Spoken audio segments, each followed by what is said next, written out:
Hola, ¿qué tal? En este vídeo veremos cómo podemos hacer para eliminar todas las actividades o todas las publicaciones que hemos hecho en nuestro Facebook a través del tiempo que lo hemos estado utilizando.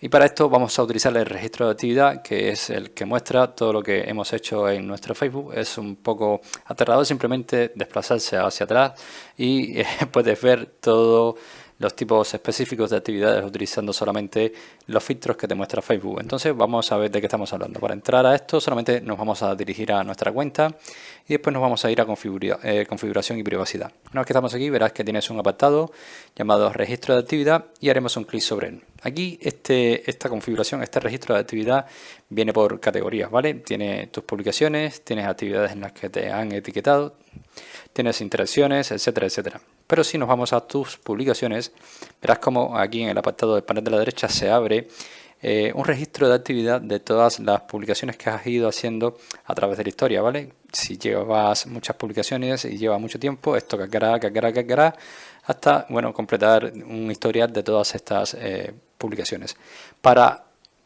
Poder eliminar para poder eliminar el registro de actividades solamente tendremos que marcarlas todas y esto nos dará una indicación de todas las publicaciones que hemos hecho, ¿vale? Recuérdense que aquí estamos hablando solo de publicaciones que hemos hecho a través del tiempo mediante que nosotros vayamos utilizando Facebook. Entonces aquí tenemos un apartado llamado mover a papelera.